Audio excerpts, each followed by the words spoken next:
as we speak, there's not been any offers in for Šeško. And Šeško indirectly has a bit to do with that, because if he goes to Newcastle, you can see that as a replacement of an Isaac. But I think in there lies also the danger, Marcus, because yes, we know the player, but still you have to do the risk analysis. Will he make Newcastle better than with Isaac? No, he won't.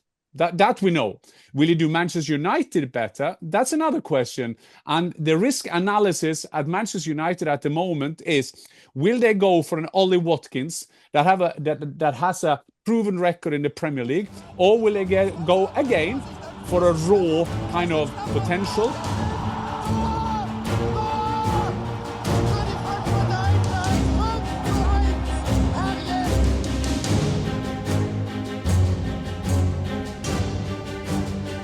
Hi and welcome to the Fussball channel. I'm your host Markus Fjørtoft, and as always joined by Jan Fjørtoft. At the end of July, only a month left of the transfer window, Dad, but plenty has happened, plenty will happen, as I'm sure. We thought we'd go through a little roundup of some of the transfers that we thought stuck out, that we know a bit about, and then take it at that. But Dad, let's just get straight into it. Benjamin Šeško, we've seen the demand for the number 9, and in the modern game, what does the number 9 entail? What's the demand for it? But with Ekitike Liverpool, Isaac's future uncertain, we have Benjamin Šeško. We know how good he is. You think he'll leave RB Leipzig?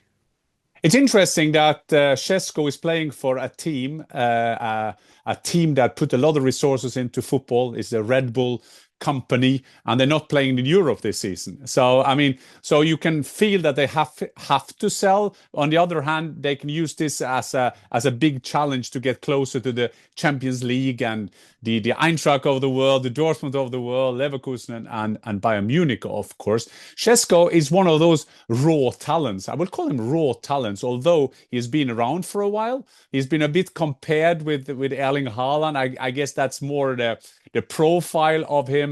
Got a fantastic shot. It's quick, and he's a big guy, but still a great technique. I mean, what we have learned the last days, Marcus, is that RB Leipzig have been told by Manchester United and Newcastle that they are talking to the players. That's often how it goes. If they talk directly to the player or they're talking to Team Šeško, that is another story. But as we speak, there's not been any offers in for Šeško. But Šeško is one of those players, this transfer windows, there's always players who hang around. Gyökeres to Arsenal, that was a ongoing story. We had Ekitike. Isaac is the big one. I mean, what will Isaac do? And Šeško indirectly has a bit to do with that, because if he goes to Newcastle, you can see that as a replacement of an Isaac. But I think in there lies also the danger, Marcus, because yes, we know the player, but we also knew Rasmus Højlund when he came to Manchester United. You have the potential. You have scored some goals. This is one for the future, and so on. But still, you have to do the risk analysis. Will he make Newcastle better than with Isaac? No, he won't. That we know. Will he do Manchester United better? That's another question. And the risk analysis at Manchester United at the moment is: will they go for an Ollie Watkins that has a proven record in the Premier League, or will they go again for a raw kind of potential? Foreigners, I've been in that position myself, coming to a new country, you have to learn the culture, you have to learn the way the team play. How long will that take to adjust to the Premier League, to Manchester United? So I think that's where they are right now, Manchester United.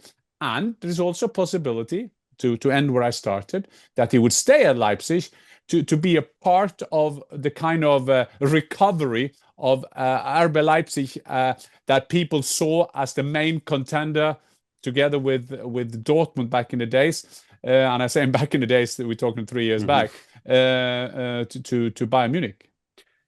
And I think there are a couple of important points you raise. One, it doesn't seem the urgency by which he needs to leave isn't as present there as it is for a Gyökeres or a Ekitike or whatever. it wouldn't be surprising if he stayed. And if he stayed, that would be a huge significant part of Leipzig. You said without out of Europe, massively underperformed, a new manager in Ole Werner, being able to compete back at the heights that they're expected to be. There's a very open possibility that if they keep Šeško, they keep Openda, let's see where Xavi Simons. RB Leipzig is a very talented squad at that, but they will be looking to be a challenger to Bayern this season. We're going to go into to Bayer Leverkusen as well, with now Xhaka leaving as well, the fourth big player. It's pretty open from, in my opinion, from second, third down to seventh, eighth, you could argue. And lastly, if Manchester United were to get a Šeško, he is not the finished product. He has great athletic prowess for his height. He's a natural goal scorer. He almost has such a clinical nature that when he is within the 18-yard box, that is all that matters. He is a brilliant striker and has drawn comparisons because he's played at RB Salzburg, Red Bull Salzburg as well, but not the finished product, not at all. But we know that there are the demand for world-class number nines, or the market for them is pretty small. So then it's natural then that we go into someone like Šeško. If we make the bridge, unless we have something more to say about that, if we make the bridge, then we'll go down position. It's the same, I guess, to some extent for Bayern wanting a Woltemade, where they're looking for someone young, German, obviously a striker who can still play different positions. But these players that they cost money. They cost money. And just to end on Šeško, remember, RB Leipzig, I mean, it's easy for the English clubs because of the TV rights, because of the international attraction, the global kind of attraction these big clubs have, like Manchester United especially, is that to think that is just to pick a player from Leipzig. Leipzig is sponsored, is owned more or less it's owned, but you have the 50+1. That's another discussion that we've had. But this is the big Red Bull concern. And the Šeško is a perfect profile of an RB Leipzig player. So if they're going to go back to the basic, they want to have young players. Yes, they're going to can sell them, but they will keep them as it is now. As for Woltemade, it's interesting now that Stuttgart, it seems that they are playing the Supercup. Of course, that's between the cup winner, Stuttgart, against Bayern Munich. And Woltemade, they will probably set a deadline. And there's been reporting saying that they need all offers, eventually potential offer on the table before that final. That is fair. Stuttgart has more or less said, we don't want to sell them, but if it comes an extraordinary offer, we will sit down. Been a bit criticized for that, but having said that, they don't want to be bullied. Sebastian Hoeneß want to keep Woltemade. Stuttgart want to build on the momentum they're having at the club. As for Bayern Munich, they just spent 75 million euro on a 20-year-old Luis Díaz. So how will that affect Bayern? How will that affect the strategy of the board telling Max Eberl to save money, to sell players? We saw Didi Hamann said the big problem now will be Goretzka and Kimmich. That's maybe for another episode, but especially Goretzka going into his last year of his contract. So the sustainability of the finances at Bayern are, I'm not saying worrying, but it's one to watch, because Liverpool, on the other hand, they haven't done a lot the last transfer windows. They have the money. They just made a big contract with Adidas. They got the money from winning the Premier League, and so on and so on. They're selling now Diaz again for 75 million euro. So they take in money, and you just feel, and you can just see, and it's fact there, that the way of running the club at the moment is better than Bayern Munich. It is, and it is a matter of priorities. Like you say, what positions do you fill in? Funnily enough, Palhinha is strongly rumored to go out, and then you have a Goretzka who is on an outgoing contract as well. And yeah, with Diaz then in question, Dad, there has been a lot of back and forth in terms of, well, is this who comes out the better deal? Is it Liverpool? Is it Bayern Munich? Should we establish the facts, I guess, on both sides, and then we can determine who has made the better deal, because there are different perspectives on terms of what that deal means for Bayern Munich. Yeah, for people like you and me, I mean, we shouldn't be worried maybe about the finances at the club, but still, it's a part of it, especially when they have been so public about the need to save money. Save money at the club means that you get players in and you can't sell them. Paulinho is a good example. They took him on. Now they'll probably get a third if they're lucky, if they get him back to the Premier League. I expect him to go back to the Premier League, to a West Ham or a Tottenham. You just feel, or maybe back to his Fulham. I expect that. You see Manchester United, you see now when they want to raise money for selling players, then the consequence of your bad recruitment means that you can't sell them and get money in. Liverpool have now, they sold Diaz for 75 million euro. He's 28 years of age. That is a great deal because you get Florian Wirtz in, you got Gakpo there, you got so many good players who can play in that position, so you can do that. They will probably get 60, 70, 80 also for Nunez, because Nunez got that potential as well. He showed that in Portugal. He has showed it sometimes at Liverpool Football Club, and there will always be at the end of the transfer window the clubs that don't get their first choice, and they will maybe let's gamble on Nunez. So that is a great way of running a club. But if you see Bayern, they lose Thomas Müller on a free, they can lose Goretzka on a free, and on. So they can't sell players. Paulinho, I said they won't get a lot of fee compared with what I took him in. Having said that, Marcus, Luis Díaz is 28 years of age. Let's forget about the finances, but they won't get a big fee selling him. He's now got a contract at 29. They're going to option for another year, so he can stay there for 5 years, meaning he will be 33, so they won't get a lot of money back for him. My second, having said that, is that they get a player who is energetic, a lot of energy, intensity. He has his way of playing that is contagious. I love the way he kind of get his team going. They will get a player that take on players. Sometimes his end product hasn't been perfect, but still he is a player that the Bayern fans will love. He is a bit, if you have Gnabry is a good player, but he's not contagious the way he's playing. His body language is not always there. Coman is a lot of injuries around it, but you can play Coman on the left, you can play Diaz as a false number 9. Remember when Slot did that against Leverkusen, he scored 3. He had a hat-trick. So not the perfect goal getter, but they got that in Harry Kane. So if you isolate this deal, just seeing on the pitch, this is a great signing for Bayern. I mean, and it's a great signing for the Bundesliga. It's a guy who's coming from the reigning champion of England. He's coming from Liverpool. Great attitude, very popular among the Liverpool fans, very popular among his teammates at Liverpool. So congratulations to Bayern. They got a great name, and he will do well for them. And then we can discuss how much better they will be, but that's another episode, because that is the matter of will they take the next step in Europe, and that's something else. But for Max Eberl to get him, forget about the money, is a great deal.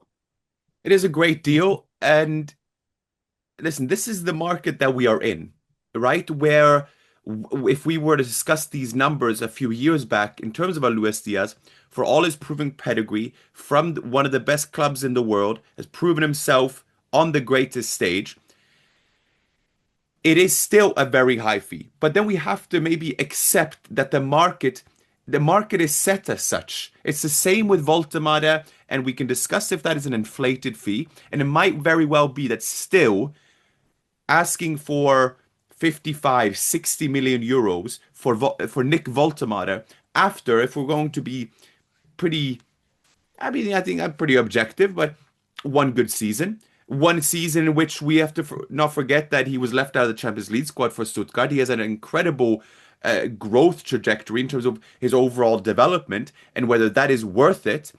Will Luis Díaz be enough for Bayern's ambitions? No. He will certainly strengthen the team, but Bayern didn't buy Harry Kane to win the Bundesliga. Bayern didn't aren't buying Luis Díaz to win the Bundesliga. They are buying to be one of the main Champions League contenders. So in isolation, a good transfer. What does that reflect in terms of the overall transfer strategy of Bayern, and where does that play into their ambitions as a club? That's another question. They will need you need at least a couple of signings if you want to be competitive, not to do with only quality, but in terms of depth when you are competing on all fronts. That is what we've discussed previously as well, Dad, in terms of where that fits in. And it's important signing for Bayern, but we need to see more, I believe. Absolutely. And I think it's all about the balance in a team. We know that Max Eberl have said all the transfer window that they need a winger. I think it was Warren Buffett who said, life is all about numbers. You start with a number when you're born and you get a date when you die. It's all about numbers, and everything around that is numbers anyway. And for me, it's quite easy to see how much better they will get. You remember they have Coman and Gnabry in that position. He will come in and replace them. But I choose to say that I understand Bayern when Diaz is available. Take the price away. It's interesting. I would love to be fly on the wall to see when they're discussing, but where is the money you take in from selling players? When will that happen? But that is their problem, so to say, and Diaz will make them better. He's an enrichment for the Bundesliga to get him there. But I'm with you. It's they get Tar now. That is a great signing. They got him on free. Shouldn't be forgotten. They will lose Müller. They will lose some joker goals, but it was not in the big plans of company anyway. So, but that is the balance you see, Marcus, and you see the same with Leverkusen. Somehow now I do understand why they took on Ten Hag. Because Ten Hag, we can say a lot about what he did at Manchester United, his recruitments. He was a part of the recruitments there, wasn't good.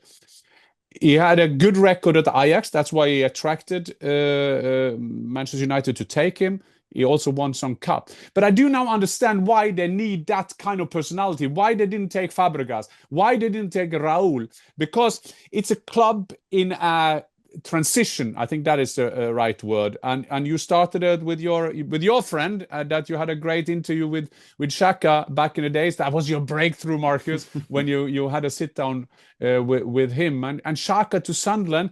It's a funny deal, Marcus, and you talk to people in and around Leverkusen. Yeah, and it's the collective and it's the individual. This is, I would say, one of the biggest transitions in Leverkusen's history, because the contrasts are so stark. You go from being undefeated champions, you almost go through one of the most perfect seasons of a football club in history. You keep all your players going into the last season, and you look at them as a valid challenger, one of the most profound challengers to Bayern's kind of hegemony over the last decade. And then they fell a bit short. But nonetheless, if you look relative to their club history, what they performed in the league, by all accounts, was very impressive. They moved kind of the standard by which we judge Bayer Leverkusen. And then you go into this season, you lose Xabi Alonso to Real Madrid, you lose your kind of leader in the back in Jonathan Tah to your biggest rivals. You lose Frimpong, who is one of their key players out on the wing back. You're going to lose Radetzky to Monaco, more than likely, now being moved to the second string as Mark Flecken has come from Brentford. You lose one of the most talented players in the world in Florian Wirtz. And then you lose on top of that, and I'm sure they would have wanted to keep him because he would have been integral for this leadership, especially during the transition, which it is in Granit Xhaka. That is a monumental task for Erik Ten Hag. And we've had a bit of back and forth that in terms of, well, what kind of manager can bring about or deal with that transition the best? Because in Xabi Alonso, you have someone who is the embodiment of the gentleman, the Midfield maestro, super calm. And then you have Erik Ten Hag, and to say nothing of Xabi Alonso's football and tactical pedigree, because they were there. But Erik Ten Hag doesn't maybe have that suaveness that Xabi Alonso has. And what type of person can come in then and inspire, but also manage that transition the best? And I don't know. Erik Ten Hag has a lot to prove as such. And is that the right profile that Leverkusen need? And you think that is probably the better option?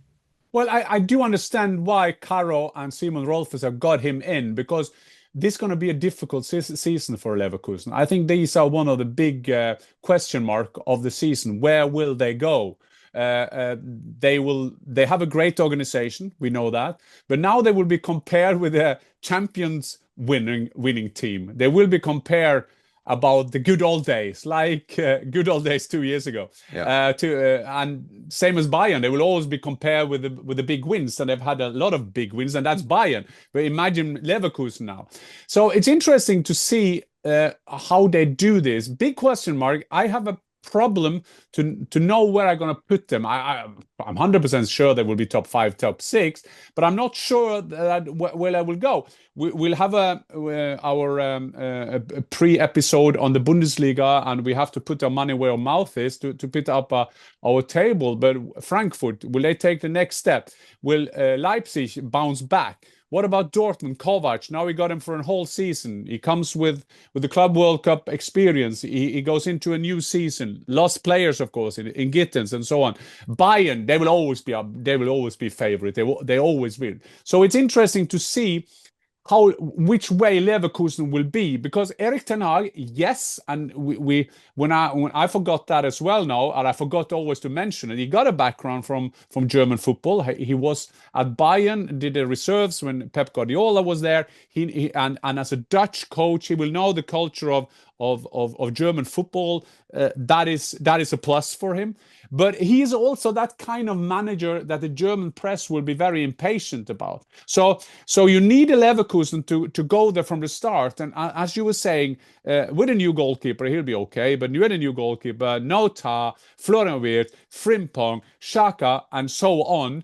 It's going to be interesting, because this is it's a cliche, but this is a typical club that need to have a good start, because they will start doubting in the media, among the fans, and much more worrying if it start doubting internal in Leverkusen. But Marcus, what do you think as you speak to these people? Why do you think he went to Sunderland? He will be struggling. Suddenly he will be struggling in the Premier League. Why didn't he go to Saudi Arabia if it was only a matter of money? Well, there's one is the narrative that's being spun when Erik Ten Hag took over the role, and he didn't reach out to Xhaka until 3 weeks after his appointment. And the supposed narrative then is that wasn't received favorably, nor was it emphasized enough is his importance in the role. That obviously plays on the ego aspect, which I'm not too big of a fan of. I think it comes down I'm not going to proclaim that I know this man, but what I have immense respect for, and we can see that across his career, having at Gladbach, but then playing at Arsenal, losing the captaincy the way he did, resurging himself into being then in maybe a fan favorite is going too far, but being one of Arsenal's key players as part of that resurgence under Arteta. I think it is one of the most impressive comebacks, so to speak. This is a man who's a captain for Switzerland, who has clear principles, clear ideas, and a proven pedigree as such. I think mainly it's all relative. He made 7 million euros at Leverkusen. He'll make 10 million at Sunderland. We hear people leaving clubs for quote unquote more money. So I don't believe quite the narrative of him leaving for money. Certainly, probably a factor. I think it's an immense and different challenge for him to be able to establish Sunderland, a proud, historic club with one of the best fan bases in England. It's a challenge that he didn't have to make. He would play Champions League this season with Leverkusen. He would be challenging at the very top of the league. You now go to try and establish a club that is back in the Premier League after a long time, more than likely fighting at the lower end of the table. I think there is the sporting challenge as part of that, and being part of that, you know this, but to play in the Premier League, and that will always have that allure. As much as we love the Bundesliga, that will be different, right? And the Premier League has that appeal, and I think being able to come back there at the age of 32 is a great sporting challenge for him as well. Because if you want money, you no disrespect, but it's the northeast of England.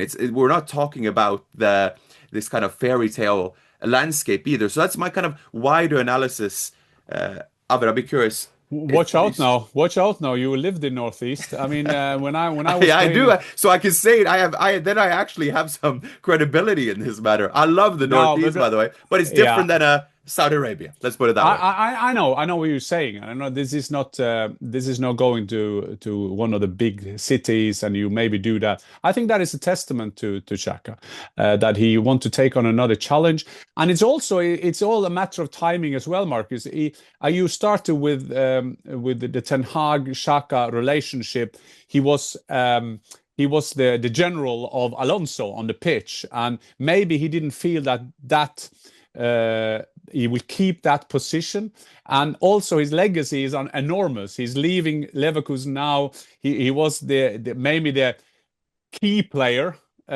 all in all, to win the championship, win the Bundesliga, and then he takes on up in Northeast. And Marcus, you were at the press conference when I signed for Middlesbrough back in the days.